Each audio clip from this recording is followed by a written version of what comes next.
आज मंडळी बनवूया आपण नानकटाई. एकदम साध्या सोप्या पद्धतीत केलेले आहे. एकाच टायमाला 4-5 तर नक्कीच खातील. एवढ्या टेस्टी झालेल्या आहेत आणि बनवायला सुद्धा एकदम साध्या सोप्या आहेत. बिस्किटामध्ये ना तूप घातल्यामुळे ना हे बिस्किटं अजून छान लागतात. तर चला हे बिस्किट आपण कसे बनवले ते बघूया. त्यासाठी घेतलेलं मी एक मिक्सरचं भांडं घेतलंय. आधी मी पिठी साखर करून घेते. जर तुमच्याकडे पिठी साखर असेल तर ती वापरली तरी चालेल. तर मी 2 वाटी साखर घेतली आहे. त्यामध्ये 4-5 वेलची घातलेल्या आहे. तर वेलची पावडर तुम्हाला वेगळी घालायची गरज नाही. तर चांगली अशी पिठी साखर तयार करून घेतली. एक परात घेतलेली आहे. त्यामध्ये अर्धी वाटी तूप घेतलेलं आहे. वितळवलेलं तूप आहे. गरम नाही आहे. आता ह्यामध्ये आपल्याला घालायचं आहे पिठी साखर. तर हे अर्धी वाटीचं माप आहे. तर आधी अर्धी वाटीभर मी पिठी साखर घेतली. तर अजून मी अर्धी वाटी पिठी साखर अजून घेणार आहे. तर वाटीच्या पूर्ण मापाने बोलला तर 1 वाटीभर मी पिठी साखर घेतले. अर्धी वाटी मी तूप घेतलेलं आहे. हे बघा. आता हे सगळं आपल्याला हाताने फेटून घ्यायचं आहे. तूप आणि पिठी साखर हाताने एकदा चांगलं फेटून घ्यायचं आहे. असं केल्याने काय होतात माहिती? नानकटे एकदम कुसकुशीत होतात. खायला एकदम मऊ असे लागतात. खूप छान लागतात. त्यामुळे पिठी साखर आणि तूप चांगलं आधी फेटून घ्यायचं आहे. हे बघा. असं एकत्र फेटायचं आहे. म्हणजे जर पिठी साखरच्या वगैरे काही गुठळ्या असतील तर त्या चांगल्या मिक्स होतात. अशा पद्धतीमध्ये हे चांगलं असं फेटून घ्यायचं आहे. झालेलं आहे. यामध्ये मी 1 वाटीभर मैदा वापरलेला आहे. तुम्ही पाहिजे तर गव्हाचं पीठ घातलं तरी चालेल 1 वाटी. त्यानंतर आपल्याला पाव वाटी आपल्याला बेसन घालायचं आहे.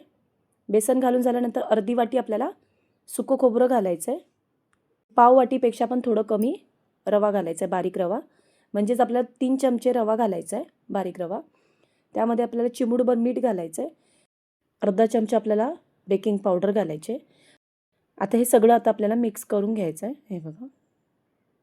यामध्ये दूध, पाणी वगैरे काही वापरायचं नाही. ह्यामध्येच आपल्याला ही बिस्किटं तयार करायची. थोडा मैदा घेऊन ठेवला होता, पण काही लागला नाही आहे. एवढं प्रमाण ओके आहे. त्यामुळे यामध्ये दूध अजिबात वापरायचं नाही आहे. तुम्हाला वाटलं तर थोडंसं तूप थोडं जास्त घातलं तरी चालेल फेटताना. पण दूध वगैरे घालायचं नाही. त्यामुळे काय होतात माहिती? नानकट्या होतात आणि मग ते खायला एवढ्या छान लागत नाही. कुसकुशीत नानकट्या खूप छान लागतात. तर असं हे अलगद हाताने हे पीठ मळायचं. जास्त असं दाबून दाबून पण मळायचं नाही पीठ. आता हे चांगलं मी नानकटाईचं पीठ चांगलं असं मळून घेतलेलं आहे. आता काय करायचं? मी एक आकार घेतलेला आहे. एक माझ्याकडे चमचा होता. त्याच मापाने मी सगळे हे नानकटाई केलेले आहे. तर असं हे बघा. घ्यायचं, थोडंसं प्रेस करायचं आहे. म्हणजे आपल्याला बरोबर एका साईजच्या ह्या नानकट्या तयार होतात. तुमच्याकडे जसा चमचा असेल तर नक्की करा. हे बघा. थोडंसं हे आपटलं की हे निघतात बरोबर.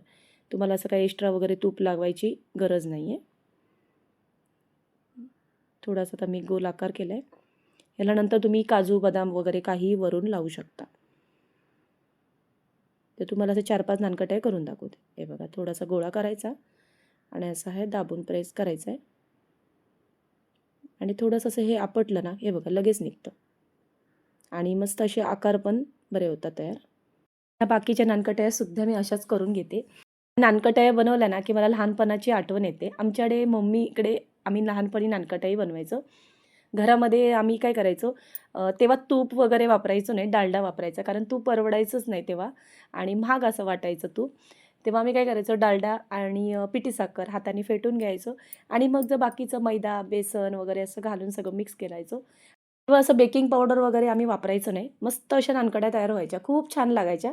दिवाळीत आम्ही या नानकट्या तयार करायचो आणि मस्त अशी लहानपणीची आठवण आहे. तुमच्याकडे पण अशा नानकट्या बनवतात काय? म्हणजे ज्या मी पद्धती तुम्हाला आता लहानपणीची आठवण सांगितली, तसं तुम्ही बनवायचे तर नक्की कमेंटमध्ये सांगा तुम्ही.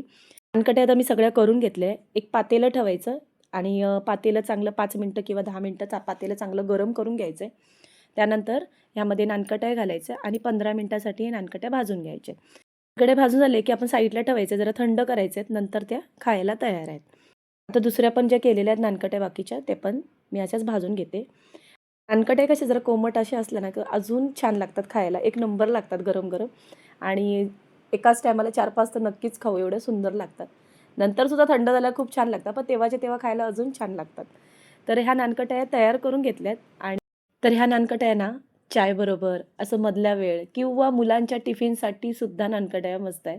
खूप छान लागतात. मुलं तर माझ्या आवडीने खातात नानकटाई.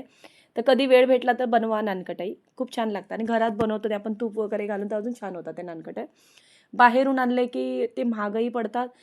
त्या नानकटाईमध्ये काय काय वापरलेलं आहे ते आपल्याला माहीत नसतं आणि किती दिवसाचे असतात त्या नानकटाई ते पण माहिती नसतात.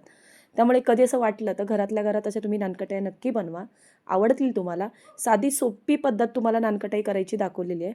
आवडली असेल तर नक्कीच मालवणी ज्योती किचनला सबस्क्राईब करा, लाईक करा आणि शेअरसुद्धा करा.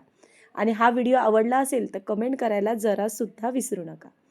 येस, ह्या नानकट्या एकदा बनवा आणि मग कमेंट करा.